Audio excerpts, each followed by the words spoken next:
Tunku Abdul Rahman Putra Al-Haj adalah Perdana Menteri Malaysia yang pertama dan merupakan bapa kemerdekaan Malaysia. Setiap kali tibanya 31 Ogos setiap tahun, pastinya kita akan mendengar laungan Merdeka, Merdeka, Merdeka. Semasa Malaysia diisytiharkan sebagai sebuah negara merdeka dari penjajahan British. Istimewa untuk mengingati semula perjuangan dan sumbangan beliau kepada tanah air tercinta.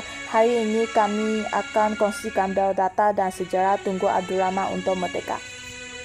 Pada tahun 1940, Tunku Abdul Rahman dilantik sebagai Timbalan Pengarah Pertahanan Awam Kedah Selatan.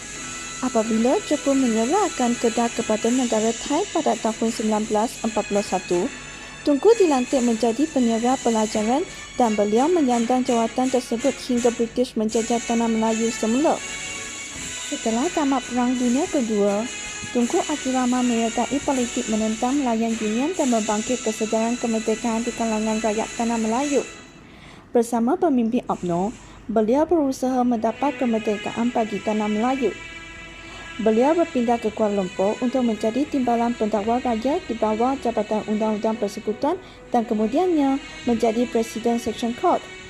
Setelah Datuk Onn Jaafar meletak jawatan, Tunku Abdul Rahman dilantik sebagai Dipertua UMNO yang kedua.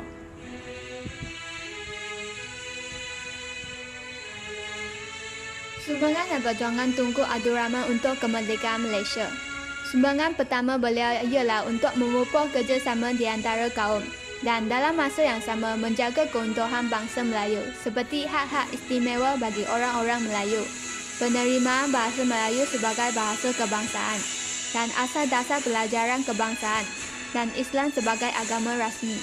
UMNO bekerjasama dengan MCA dan MIC dan membentuk konsensus dalam perikatan. Dan pemimpin-pemimpin perikatan mengadakan rombongan pertama perikatan ke London pada tahun 1954, tetapi tidak beroleh kejayaannya. Pada Julai tahun 1955, pilihan raya umum pertama diadakan di Malaysia dan perikatan mencapai kejayaan cemerlang dengan mendapatkan 51 daripada 52 kerusi yang ditandingi.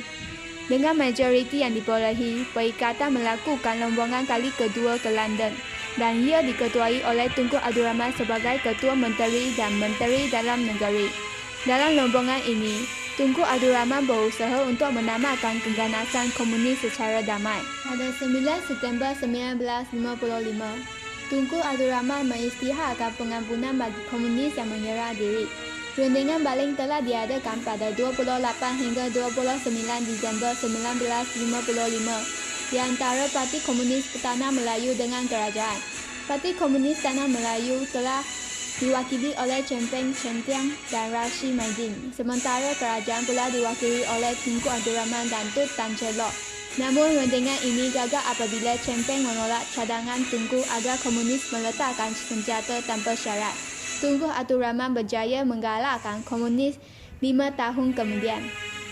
Pada tahun 1956, Tunku mengetahui rombongan ke London untuk berbincang dengan kerajaan British mengenai kemerdekaan tanah Melayu. Kali ini, beliau membawa 4 orang wakil raja-raja Melayu dan 4 orang wakil parti perikatan. Akhirnya, beliau berjaya mendapatkan kemerdekaan bagi tanah Melayu dan tarikh kemerdekaan ditetapkan pada 31 Ogos 1957. Akhirnya pada 30 Ogos 1957, tepat pukul 12.30 malam bendera tanah Melayu pun dinaikkan bagi menggantikan bendera Union Jack. Keesokan harinya, di Stadium Merdeka, Tunku membaca pengisytiharan kemerdekaan dan kedengaran petikat merdeka sebanyak 3 kali oleh Tunku Abdul Rahman. Setelah kemerdekaan, Tunku Abdul Rahman menjadi Perdana Menteri yang pertama. Di antara usaha pertama beliau sebagai Perdana Menteri ialah untuk menyatu padukan rakyat dan meningkatkan kemajuan ekonomi. Tunku Abdul Rahman memperkenalkan rancangan nelayan yang pertama pada tahun 1956 dengan fokus untuk membangunkan tanah Melaya. Pada tahun 1960, darurat selama 12 bulan diisytiharkan tamat apabila komunis berjaya dihentikan.